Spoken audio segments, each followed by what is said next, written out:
Manipuri Wari channel asibu subscribe tawbiu subscribe namaba matungda bell icon da mu nambiu anau video sing lakpada khangnaba aduga video sing asibusu like tawbiu amadi share tawba kaubigenu. Manipuri Wari YouTube channel na mayambu amukana tarab nokjari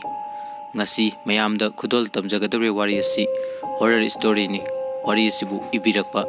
SANGITA LOUSHAMBAM haujik mayamda khudol tamjari Leipun gi Ahing punsiba arapa kungang amada chatlubadagi halaki haujik makhoine leriba yum inkoldo athubada yonkinabagi mi unaba chatlubada lambida gari yaraktaduna khongna halaki machinda kari no murum susoli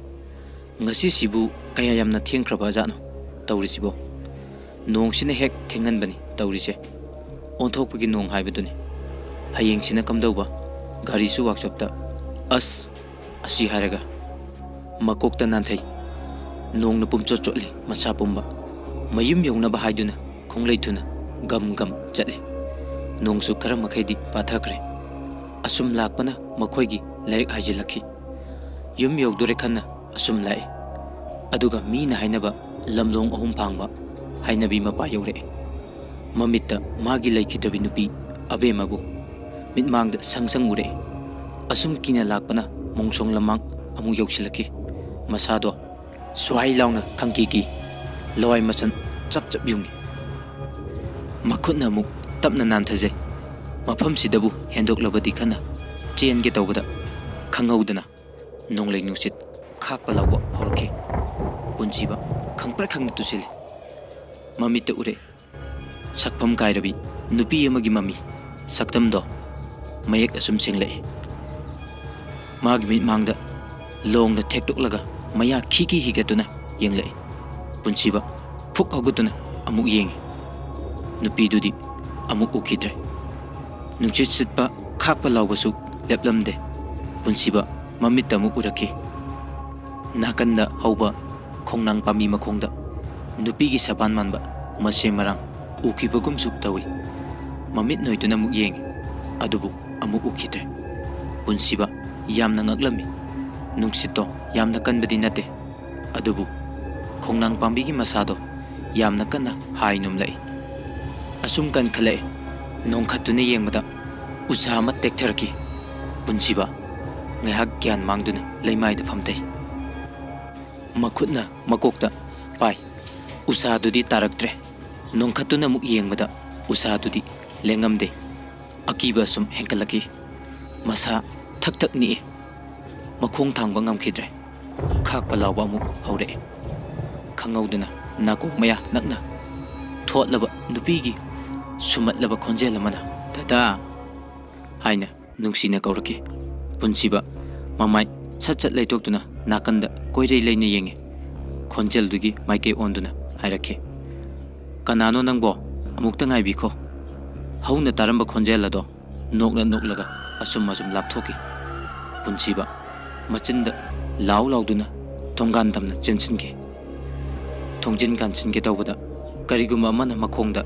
kanna yalaki punsiba khangpre khangna chongi pakhatuna mu mamit lauthoktuna yenge adubu karisu leiba uti machana lauduna chelakpagi makhol taraduna punsibagi mama amadi mapa pakhatuna chenthoraki mapa rajen kaidorage nangbo gyan tarabo namita kari amu urege se ipada hayu babung ai yam kire haiduna thokiba wari pumba tamme punsibagi mama thaba kapladuna machabu nungsina yenge aduga tapna haire imagi thoiba lao imungda changlasi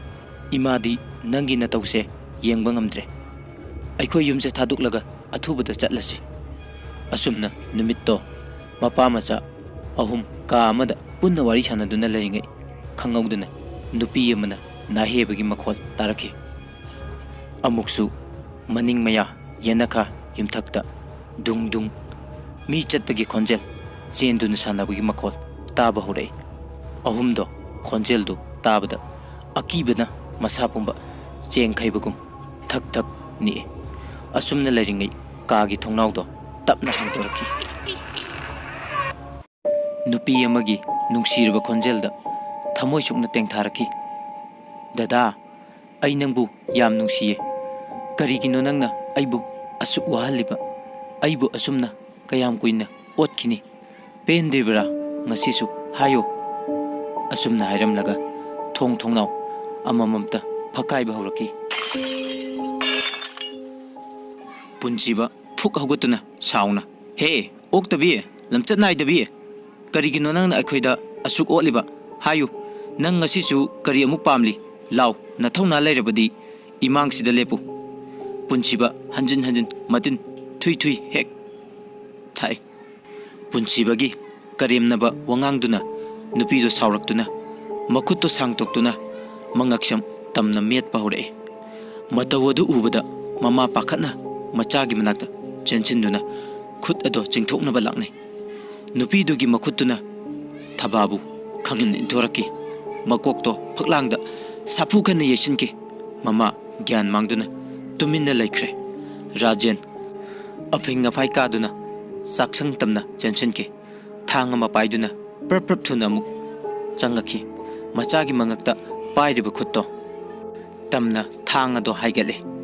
yanthage tawudadi khutto leiramdre rajen machinda murum sole is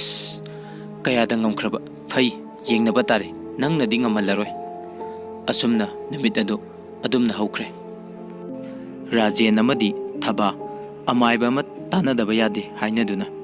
maibagi yumda lakhi aniduna taping changakpadu ubada maiba kulan hai rajen changu ipa pakhatana lak isibu kari toba yaurage ibe masu yaurakli rajen tapna famtai aduga haire oja aikoi se ontopagi dosa haibaduni wa makha tabat nangdringe thabana oja da karigumba mata haijarugedana lakchabani maiba kulana karino nakoibu iba pakatli dubo tapna dum hayu wado khanasi thaba makhatare oja kaisukleba wadi nate laitin changba ngamdaba jantra ahumdang sembidaba yadre haijaba laksaribani ado ojana yargadi khara sembiu rajen oja aikhoibu nungsibiduna sembidaba yadre haiduna anido punna khoirami aniduna thawai wajabadu khangbiraduna maiba kulana hogulu ai jantra do lakthokluge famlamu hairamlaga changke rajen amadi thaba wakhan warambado ne hekta jai sor saning tan honthajai maiba kulana thoglaktuna ani dubo munna yengduna haidai nakhoina wari singdu haidrabasu aina khangi se aina piriba jantra se lauxilu aduga amana masigi pose imungi akoibada chaitho thawaiduna changba ngamdanaba anidu harauna yam nungaijare oja adudi aikhoi amuk yaurujarage ngaikho tapna phamu ai nakhoida wa khara sinnagadaba wali munna taw rajen ngakna mamito munna maibada yengi thaba tapna amuk phamthai aduga oja kari matangino hekta takpiyu nakhoi animak pukning jangna taro haiduna hairei haujik nakhoida yetliba thawaidu nakhoina kaidunungda tainaba ngamoi matam kharagi matungda mahakse fattaba thawai soidana olakani maram masina athubada yumda thadoklaga chatnaba honau natrabadi nakhoi punna thawai mangani aini ngasi nakhoida haribase nakhoibu nuksibagi haribani nakhoisu thengdringai yum yongnaba chatlo maiba kulagi wado tabada anido mamit mana ithak thaktana munna yengnai rajen maron chuboi sudapoi oja aikhoi amuk chatlage haiduna hawgalai maiba kulana pakhatkanu nasado tapna chalu karisu tawroi kirabasu kidabasana matam kharadi khangu asumna wari sanaba loiduna ani adu hobe khonglei halaki thaba machabu kauduna prap changai adubu punsibadi khumlakte thaba pakhatana hatu chenchin duna yengi adubu punsibadi magi kada lairamdre thaba thawai wana maning meada kochen chenduna machabu kauduna thiba hore rajen kari tawre mama nachanu padu magi kada lehaudabrane moi pabung aisu thiba yaba thire kanagi maning maya thunglabani ichado thiba khangde asi haiduna angawbi dugum ꯀꯞꯂꯛꯈꯤ꯫ Rajen ꯋꯥ ꯑꯗꯨ ꯇꯥꯕꯗ ꯀꯔꯤꯝꯇ ꯍꯥꯏꯔꯝꯗꯅ ꯄꯥꯈꯠꯇꯅ ꯊꯣꯡꯒꯥꯜꯂꯣꯝꯗ ꯄ꯭ꯔꯞ ꯄ꯭ꯔꯞ ꯊꯣꯛꯈꯤ꯫ ꯊꯕꯥ ꯇꯧꯐꯝ ꯈꯪꯗꯗꯨꯅ ꯃꯈꯣꯡ ꯁꯥꯡꯅ ꯇꯤꯡꯊꯣꯛꯇꯨꯅ ꯃꯁꯝ ꯃꯅꯥ ꯏꯐꯥ ꯐꯥꯅ ꯂꯥꯎ ꯂꯥꯎꯗꯨꯅ ꯃꯆꯥꯕꯨ ꯀꯧꯔꯒ ꯀꯞꯄꯤ꯫ ꯁꯣꯝꯗꯅ ꯄꯨꯟꯁꯤꯕ ꯆꯤꯡꯂꯦꯝꯕꯒ ꯅꯣꯛ ꯅꯣꯛꯇꯅ ꯅꯨꯡꯉꯥꯏꯕ ꯋꯥꯔꯤ ꯁꯥꯔꯒ ꯂꯩꯔꯤ꯫ ꯆꯤꯡꯂꯦꯝꯕꯅ "ꯃꯇꯥꯎ, ꯑꯩ ꯀꯩꯅꯣꯝꯇ ꯍꯪꯒꯦ." "ꯁꯦꯡꯅꯗꯤ ꯈꯨꯝꯃꯨꯀꯣ, ꯀꯨꯏꯔꯕꯅꯤ ꯑꯩꯅ ꯍꯪꯒꯦꯅ ꯈꯜꯂꯛꯏꯁꯦ, ꯅꯁꯛꯇꯣ ꯎꯕꯗ ꯍꯦꯛꯇ ꯉꯝꯗꯕ." ꯄꯨꯟꯁꯤꯕ ꯅꯣꯡꯃꯤ "ꯀꯩꯅꯣ ꯃꯇꯥꯎ, ꯀꯣꯛ ꯍꯥꯏꯔꯣ, ꯀꯩ ꯋꯥꯅꯣ?" ꯆꯤꯡꯂꯦꯝꯕ ꯃꯃꯤꯠꯇꯣ ꯈꯨꯏꯔꯞ ꯌꯦꯡꯂꯒ ꯍꯥꯏꯔꯛꯏ, "ꯅꯪꯒꯤ ꯅꯨꯄꯤꯗꯣ ꯀꯃꯥꯏ ꯇꯧꯈ꯭ꯔꯤꯅꯣ?" ꯄꯨꯟꯁꯤꯕ ꯃꯁꯥꯗꯣ ꯏꯊꯛ ꯊꯛꯀꯠꯇꯅ ꯃꯔꯩ ꯇꯠꯂꯤ, "ꯀꯔꯤꯝ ꯇꯧꯗꯦ, ꯁꯤꯈꯤꯕꯅꯤ." "ꯀꯩꯅꯣ ꯃꯇꯥꯎ, ꯅꯁꯥꯗꯣ ꯏꯄꯥ ꯄꯥꯈꯠꯂꯤꯗꯨꯕꯣ? ꯁꯦ, ꯀꯩꯝ ꯈꯜꯂꯨꯅꯨ, ꯋꯥꯈꯜ ꯆꯥꯎꯊꯣꯛꯑꯣ꯫ ꯆꯠꯈꯤꯕ ꯃꯥꯅ ꯆꯠꯈ꯭ꯔꯁꯨ ꯍꯤꯡꯍꯧꯔꯤꯕ ꯑꯩꯈꯣꯏꯗꯤ ꯋꯥꯈꯜ ꯅꯨꯡꯉꯥꯏꯕ ꯈꯟꯗꯨꯅ ꯄꯨꯟꯁꯤꯒꯤ ꯑꯥꯔꯊ ꯊꯣꯛꯅ ꯍꯤꯡꯃꯤꯟꯅꯁꯤ ꯃꯇꯥꯎ." ꯄꯨꯟꯁꯤꯕ ꯋꯥ ꯑꯃꯇ ꯉꯥꯡꯈꯤꯗ꯭ꯔꯦ꯫ ꯇꯨꯃꯤꯟ ꯎꯪꯗꯨꯅ ꯃꯃꯤꯠꯇꯣ ꯑꯌꯦꯡꯕ ꯃꯐꯝ ꯑꯃꯗ ꯃꯨꯟꯅ ꯌꯦꯡꯗꯨꯅ ꯂꯩ꯫ ꯆꯤꯡꯂꯦꯝꯕꯅ ꯃꯁꯥ ꯅꯣꯝꯗꯨꯅ ꯀꯧꯏ, "ꯑꯣꯏ ꯃꯇꯥꯎ, ꯀꯩꯗꯧꯔꯒꯦ? ꯅꯪ ꯑꯗꯨꯃꯥꯏꯅ ꯇꯧꯅꯨꯕ, ꯑꯩ ꯅꯨꯡꯉꯥꯏꯇꯦ꯫ ꯑꯗꯨꯏ ꯁꯔꯨꯛ ꯅꯨꯡꯉꯥꯏꯕ ꯋꯥꯔꯤ ꯑꯗꯨꯝ ꯁꯥꯁꯤ." ꯄꯨꯟꯁꯤꯕ ꯇꯞꯅ ꯃꯃꯥꯏꯗꯣ ꯑꯣꯟꯁꯤꯜꯂꯛꯈꯤ, ꯑꯗꯨꯒ ꯆꯤꯡꯂꯦꯝꯕꯗ ꯆꯦꯠꯅ ꯀꯣꯜꯂꯤ, ꯑꯗꯨꯒ ꯀꯞꯂꯗꯨꯅ, "ꯚꯥꯏ,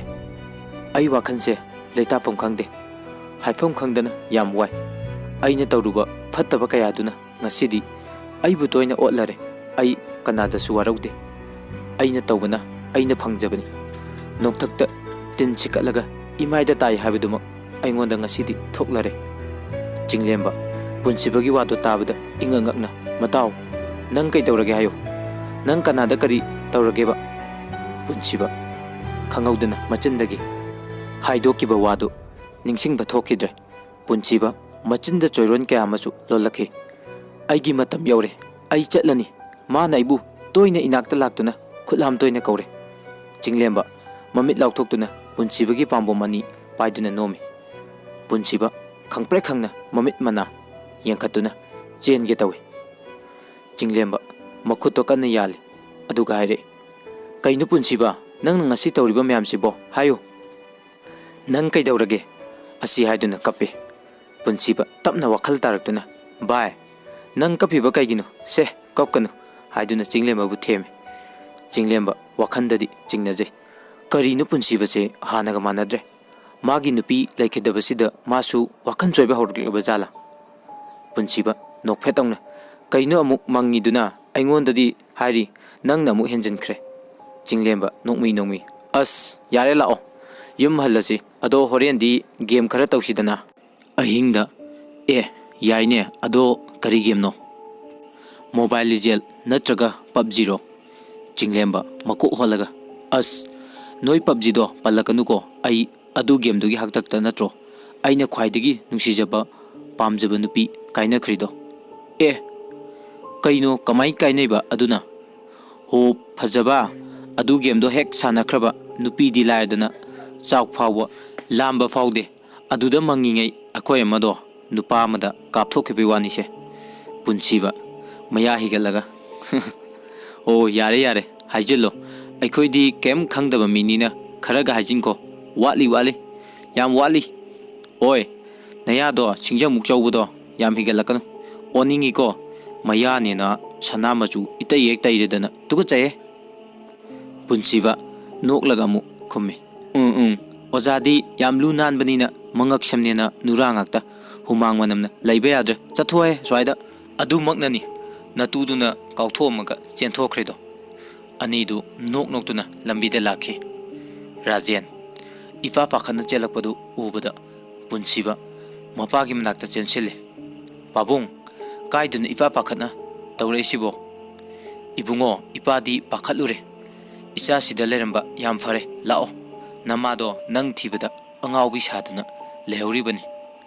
ꯑꯁꯨꯝꯅ ꯃꯆꯥꯕꯨ ꯃꯈꯨꯠ ꯄꯥꯏꯗꯨꯅ ꯆꯤꯡꯂꯒ ꯄꯨꯈꯤ꯫ ꯃꯇꯧ ꯑꯗꯨ ꯎꯕꯗ ꯆꯤꯡꯂꯦꯝꯕ ꯋꯥ ꯑꯃꯠꯇ ꯍꯥꯏꯕ ꯉꯝꯗ ꯏꯉꯛ ꯉꯛꯅ ꯃꯈꯣꯏꯅ ꯆꯠꯈꯤꯕ ꯃꯥꯏꯀꯩꯗ ꯃꯨꯟꯅ ꯌꯦꯡꯗꯨꯅ ꯂꯩꯍꯧꯈꯤ꯫ ꯑꯁꯨꯝꯅ ꯔꯥꯖꯦꯟ ꯄꯨꯟꯁꯤꯕ ꯃꯄꯥ ꯃꯆꯥ ꯃꯐꯝ ꯀꯌꯥꯗ ꯆꯠꯇꯨꯅ ꯌꯨꯝ ꯏꯪꯈꯣꯜ ꯌꯣꯟꯅꯕ ꯃꯤ ꯀꯌꯥꯗ ꯀꯣꯏꯍꯪ ꯍꯪꯈꯤ꯫ ꯅꯣꯡꯃ ꯅꯨꯃꯤꯗꯥꯡ ꯑꯃꯗ ꯄꯨꯟꯁꯤꯕ ꯑꯃꯗꯤ ꯆꯤꯡꯂꯦꯝꯕ ꯂꯝꯄꯥꯛꯇ ꯄꯨꯟꯅ ꯐꯝꯂꯗꯨꯅ ꯒꯦꯝ ꯁꯥꯟꯅꯃꯤꯟꯅꯔꯝꯃꯤ ꯄꯨꯟꯁꯤꯕ ꯃꯇꯝ ꯊꯦꯡꯂꯦ ꯍꯥꯏꯗꯨꯅ ꯌꯨꯝꯗ ꯏꯁꯩ ꯉꯪꯗꯨꯅ ꯊꯣꯡꯒꯥꯟꯗ ꯆꯪꯂꯛꯏ ꯄꯨꯟꯁꯤꯕ ꯀꯔꯤ ꯅꯤꯡꯁꯤꯡꯗꯨꯅ ꯁꯛꯏꯕ ꯏꯁꯩꯅꯣ ꯈꯪꯗꯦ ला ला ला चाइरक्लोने नंगी नुंजिंगदो ला ला ला ला ला कौरक्लनु थोगलउ हाइना असुमना मोंदा नुंगाइना चटलिंगे नुपी अमगी खोंजेंदा अमुक इसेदो मखा तारे ngasi thabal se haifam khangda fajare nanakta famduna yengbadi phangdare asi haiduna nungjeng swai launa chasilaki punsiba khangflek khangna hau thaduna cheliba haibaduni mangamdi isan sande magi nakanda mi amana yamna hainadabgi mawongda sor chauna holakpagi makhon ama taraki punsiba fat leithuktuna yengi adubu karisu leiba ude ngaihak masado chamamnei mangon kakhat ke haiduna makhong nama thangkale tunglomdagi khut amana lusam paiduna juri makhada laktuna intui punsiba upa uptuna tuseli mamai nongkatuna amuk yengi handamukte ure phingau setpi masamana ifa farabi ama sakpam kaina maya launa kakhatuna leirambado punsiba makutlonaduna machinda ailale aiduna masado longna sittuna chatle matawadu ubada nupido mamit ngakchik ngangna lauthoklaga khadang dusu tharak kengedabagi yanduna I ororo taba makai khakna nokna lauraga hairei gari haiba ai lankre ha mangakchamdo amuk sanglaba makutuna chaptuna thangkali punsiba upai leitraduna khonjel thokna lawu phawa ngamkhidre nupi edu amuk hikna kaptuna aidi nangbu nungsi adubu nangnadi aibu asumna haiduna saktam kaina punsiba leimaida khangta thadei punsiba mangol darida makokto yesinki matawadu ubada nupi edo asengma mi ama olaktuna punsibada munne yenglaga tengtharai taibangsida aigumna papchenba ani suna leiramloi mani ai ipuroi bhatpa ngam nupini he sor nang supel ai gi pangdrab itause uraga somda thaba machana thokibadagi halaktabaduda mi paijaduna moi pabung ichado halak mande asoi phawbuda thokaga yengusiba hoine mama lambi daga khudong thiba thoktana laikhraba jala khangdene lao asumna mama mapa nidu makuta tros paiduna thoki khangauduna kanagumba mana wana nahebagi makon tarake kanano na lei duni yengi juri makada punsiba gyan mangduna lerambadu ubada pakhatana chenchinduna machabu kauduna kape rajen machabu konkhatuna imungda thangjele thaba machagi makokto gyan taraknaba ising thari asumna ngaihak leiraba matung punsiba machinda choiro lolaki kari no khangdaba wa mayam murum sole amuksu he kape aduga amuksu angawbugum kanna noe machagi matau yengba ngamdraduna rajen nupa oirabasu makhol thokna kablaki ipagi bungo ipabu kari oirasige machagi mamaida nungsina nanbiduna nangbo amukta gyan taro ipana kaubase tadrabo se ipada yenglau moi babung icha se karino matau kare tu mami che lauthoga mane yengi base kadaideno imagi thoiba se imade yengu haiduna machabu mathanu chetna konchinje rajena khoijule kam thadokpade punsiba tapna wakal tarake machana wakal tarakpada mama mapa anido awaba pumba kauke punsibana thokiba thodok pumba amata chithadana tami thaba sauna he nupi nangna ngambase ngamidako napuroiba phawba asumna otpa olakhi nangdi mapuk khudingda tabang oina pokpadi lairdana sau che oina pokpa phawba ngamoi nathwaido mi marakta chutinda ꯂꯥꯏꯔꯝ ꯂꯦꯟꯗꯁꯨ ꯇꯤꯟꯗ ꯃꯤꯔꯥ ꯂꯝꯕꯥ ꯑꯣꯏꯅ ꯀꯣꯏꯄꯥꯏ ꯄꯥꯏꯗꯨꯅ ꯂꯦꯟꯖꯕ ꯇꯥꯕꯅꯤ ꯔꯥꯖꯦꯟ ꯇꯣꯛꯂꯣ ꯃꯃꯥ ꯑꯉꯥꯡꯁꯦ ꯉꯥꯏꯍꯥꯛ ꯄꯣꯊꯥꯍꯟꯁꯤ ꯃꯀꯣꯛꯁꯤꯁꯨ E ꯊꯣꯛꯂꯦ ꯇꯧꯔꯤꯁꯦ ꯊꯕꯥ ꯄꯥꯈꯠꯇꯅ ꯍꯥ ꯀꯗꯥꯏꯗꯅꯣ ꯍꯩꯃꯥ ꯁꯤꯗꯤ ꯏ ꯉꯥꯛꯇ ꯉꯥꯏꯔꯦ ꯃꯣꯏ ꯄꯥꯕꯨꯡ ꯑꯩꯈꯣꯏ ꯌꯨꯝꯁꯦ ꯊꯥꯗꯣꯛꯇꯨꯅ ꯆꯠꯂꯁꯤ ꯑꯩ ꯃꯐꯝꯁꯤꯗ ꯏꯆꯥꯁꯤꯒ ꯃꯈꯥ ꯇꯥꯅ ꯂꯩꯕ ꯉꯝꯃꯔꯣꯏ ꯑꯁꯨꯝꯅ ꯑꯍꯤꯡꯗꯣ ꯍꯧꯈꯤꯔꯝꯃꯤ ꯅꯣꯡꯉꯥꯜꯂꯗꯨꯅ ꯄꯨꯟꯁꯤꯕ ꯉꯔꯥꯡ ꯊꯣꯛꯈꯤꯕ ꯎꯈꯤꯕꯁꯤꯡꯗꯣ ꯅꯤꯡꯁꯤꯡꯗꯨꯅ ꯇꯨꯃꯤꯟ ꯎꯪꯂꯒ ꯐꯝꯂꯤ ꯆꯤꯡꯂꯦꯝꯕ ꯄ꯭ꯔꯞ ꯆꯪꯉꯛꯇꯨꯅ ꯑꯣꯏ ꯍꯦꯔꯣ ꯀꯩ ꯃꯪꯉꯤꯅꯣ ꯑꯦ ꯀꯣꯛꯁꯤꯅ ꯀꯃꯥꯏꯅ ꯀꯥꯏꯗ ꯋꯥꯏꯁꯤꯜꯂꯨꯏꯕ ꯄꯨꯟꯁꯤꯕ ꯃꯃꯤꯠꯇꯣ ꯏꯔꯥ ꯆꯦꯅ ꯇꯞꯅ ꯚꯥꯏ ꯑꯩꯈꯣꯏ ꯌꯨꯝꯁꯦ ꯊꯥꯗꯣꯛꯇꯨꯅ ꯆꯠꯄ ꯇꯥꯔꯦ ꯆꯤꯡꯂꯦꯝꯕ ꯐꯝꯂꯝꯕꯗꯒꯤ ꯐꯨꯛ ꯍꯧꯒꯠꯇꯨꯅ ꯄꯨꯟꯁꯤꯕꯒꯤ ꯂꯦꯡꯖꯨꯝꯗ ꯇꯥꯞ ꯄꯥꯏꯔꯒ ꯉꯛꯅ ꯑꯦ ꯀꯩꯗꯧꯕꯒꯤ ꯆꯠꯇꯣꯏꯕ ꯍꯥꯏꯌꯣ ꯀꯩꯒꯤ ꯃꯔꯝꯒꯤꯅꯣ ꯄꯨꯟꯁꯤꯕ ꯃꯤꯂꯨꯗ ꯇꯥꯔꯛꯂꯤꯕ ꯄꯤꯔꯥꯡꯗꯣ ꯃꯈꯨꯠꯅ ꯐꯠ ꯇꯩꯊꯣꯛꯁꯦ ꯑꯗꯨꯒ ꯍꯥꯏꯔꯦ ꯚꯥꯏ ꯑꯩ ꯆꯠꯇꯕ ꯌꯥꯗꯕ ꯊꯕꯛ ꯑꯃ ꯂꯩꯔꯦ ꯑꯗꯨꯅꯅꯤ ꯑꯊꯨꯕꯒꯤ ꯑꯣꯏꯕ ꯑꯗꯨꯅꯁꯨ ꯃꯃꯥꯡꯗ ꯑꯩꯅ ꯅꯪꯉꯣꯟꯗ ꯍꯥꯏꯗꯕꯅꯤ ꯑꯗꯣ ꯚꯥꯏ ꯅꯪ ꯁꯥꯎꯅꯨꯀꯣ ꯆꯤꯡꯂꯦꯝꯕ ꯁꯛꯄꯝ ꯐꯠ ꯍꯟꯖꯤꯟꯈꯤ ꯑꯗꯨꯒ ꯇꯞꯅ ꯄꯦꯔꯤ ꯄꯦꯔꯤ ꯁꯥꯎꯗꯦ ꯀꯩꯒꯤ ꯁꯥꯎꯗꯣꯏꯅꯣ ꯅꯨꯡꯉꯥꯏꯅ ꯆꯠꯂꯣ ꯑꯩꯗꯤ ꯁꯨꯝ ꯂꯩꯍꯧꯔꯒꯦ ꯅꯪ ꯑꯩ ꯑꯉꯥꯡ ꯑꯣꯏꯔꯤꯉꯩꯗꯒꯤ ꯆꯥꯛ ꯄꯨꯈꯝ ꯑꯃꯠꯇꯗ ꯆꯥꯃꯤꯟꯅꯗꯨꯅ ꯆꯥꯎꯔꯛꯈꯤꯕ ꯅꯠꯇ꯭ꯔꯥ ꯑꯁꯤ ꯍꯥꯏꯗꯨꯅ ꯋꯥꯔꯧꯅ ꯄꯨꯟꯁꯤꯕꯕꯨ ꯆꯦꯠꯅ ꯀꯣꯟꯁꯤꯜꯂꯤ ꯄꯨꯟꯁꯤꯕꯁꯨ ꯆꯤꯡꯂꯦꯝꯕꯕꯨ ꯀꯣꯜꯂꯤ ꯑꯅꯤꯗꯣ ꯄꯨꯟꯅ ꯀꯞꯃꯤꯟꯅꯩ ꯆꯤꯡꯂꯦꯝꯕ ꯊꯃꯣꯏꯗ ꯀꯞꯂꯕꯁꯨ ꯆꯤꯝꯕꯥꯟꯗꯗꯤ ꯅꯣꯛꯁꯤꯟꯅꯗꯨꯅ ꯑꯣꯏ ꯅꯪꯁꯦ ꯅꯨꯄꯥ ꯃꯥꯟꯖꯈꯤꯗ꯭ꯔꯦꯍꯦ ꯄꯨꯟꯁꯤꯕ ꯅꯣꯛꯐꯦꯠꯇꯧꯅ ꯑꯩꯉꯣꯟꯗꯗꯤ ꯍꯥꯏꯔꯤ ꯅꯪꯗꯤ ꯆꯤꯡꯂꯦꯝꯕꯅ ꯌꯥꯔꯦ ꯃꯤꯅꯥꯏ ꯅꯪꯅ ꯑꯆꯨꯝꯕꯒ ꯁꯥꯔꯛꯀꯅꯨ ꯁꯦ ꯕꯪ ꯁꯥꯔꯕꯗꯣ ꯏꯁ ꯅꯁꯛꯇꯨꯒ ꯑꯩꯅ ꯃꯤꯅꯥꯏ ꯑꯣꯏꯔꯗꯤ ꯅꯪꯗꯤ ꯀꯔꯤ ꯆꯤꯡꯂꯦꯝꯕ ꯅꯣꯛꯂꯒ ꯍꯥ ꯍꯥ ꯑꯩꯅ ꯃꯄꯨ ꯑꯣꯏꯗꯣꯏꯕ ꯑꯩꯁꯦ ꯅꯤꯡꯊꯧꯅꯦ ꯈꯣꯏꯔꯝꯃꯨ ꯑꯩꯕꯨ ꯂꯣꯏꯕ ꯂꯩꯃꯥꯕ ꯅꯅꯥꯏꯕꯨ ꯂꯣꯏꯕ ꯏꯅꯤꯡꯊꯧ ꯅꯅꯥꯏ ꯁꯦꯕꯥ ꯑꯃꯇ ꯐꯪꯖꯒꯦ ꯍꯥꯏꯕꯕꯨ ꯏꯅꯤꯡꯊꯧꯒꯤ ꯅꯤꯡꯊꯤꯖꯔꯕ ꯂꯪꯇ꯭ꯔꯤꯛ ꯂꯪꯂꯕ ꯏꯇꯥꯡ ꯇꯥꯡꯕ ꯂꯥꯏꯕꯛꯇꯨꯗ ꯀꯥꯈꯠꯆꯗꯨꯅ ꯊꯥꯕꯜ ꯔꯥꯎꯟ ꯑꯃꯇ ꯆꯣꯡꯖꯗꯨꯅ ꯊꯧꯒꯜ ꯇꯧꯖꯒꯦ ꯍꯥꯏꯕꯕꯨ ꯆꯤꯡꯂꯦꯝꯕ ꯃꯌꯥ ꯍꯤꯒꯠꯇꯨꯅ ꯌꯥꯏ ꯇꯧꯕꯇꯕꯨ ꯏꯅꯥꯏꯒꯤ ꯐꯖꯈ꯭ꯔꯕ ꯈꯣꯡꯗꯣ ꯍꯥꯟꯅ ꯊꯥꯡ ꯊꯧꯗꯕ ꯑꯃꯅ ꯀꯛꯊꯠꯄ ꯇꯥꯔꯦ ꯑꯁꯨꯝꯅ ꯑꯅꯤꯗꯣ ꯐꯥꯒꯤ ꯇꯧꯅꯗꯨꯅ ꯃꯌꯨꯝꯗ ꯆꯪꯅꯈ꯭ꯔꯦ ꯔꯥꯖꯦꯟꯅ ꯏꯕꯨꯡꯉꯣ ꯅꯪꯅ ꯍꯥꯏꯕ ꯃꯤꯗꯣ ꯄꯥꯎꯒ ꯐꯥꯎꯅꯔꯤꯕꯣ ꯀꯔꯤ ꯍꯥꯏꯅꯔꯤꯒꯦ ꯄꯨꯟꯁꯤꯕꯅ ꯄꯥꯕꯨꯡ ꯑꯩ ꯍꯌꯦꯡꯁꯤ ꯆꯠꯂꯒꯦ ꯑꯇꯥꯕꯤ ꯑꯃ ꯍꯥꯏꯅꯔꯛꯂꯒꯦ ꯊꯕꯥꯅ ꯊꯣꯏꯕ ꯌꯥꯔꯒꯗꯤ ꯈꯔ ꯊꯨꯖꯤꯟꯕ ꯄꯥꯝꯃꯤ ꯃꯥꯗꯤ ꯄꯔꯤꯡ ꯅꯥꯏꯅ ꯆꯠꯊꯔꯛꯀꯗꯕ ꯋꯥꯔꯤ ꯑꯁꯤ ꯑꯍꯥꯟꯕ ꯏꯄꯤꯁꯣꯠ ꯃꯇꯥꯡ ꯑꯁꯤꯗ ꯂꯣꯏꯁꯤꯟꯖꯔꯤ ꯋꯥꯔꯤ ꯑꯁꯤ ꯇꯥꯕꯤꯔꯕ ꯃꯇꯨꯡꯗ ꯀꯃꯦꯟꯗ ꯑꯁꯣꯏ ꯁꯣꯏꯗ ꯑꯗꯨ ꯊꯝꯕꯤꯔꯝꯃꯨ ꯆꯨꯝꯊꯣꯛꯅꯕꯒꯤ ꯇꯥꯟꯖꯥ ꯑꯗꯨ ꯂꯧꯖꯒꯦ ꯑꯔꯣꯏꯕꯗ ꯑꯃꯨꯛꯀ ꯍꯟꯅ ꯈꯨꯔꯨꯝꯖꯔꯤ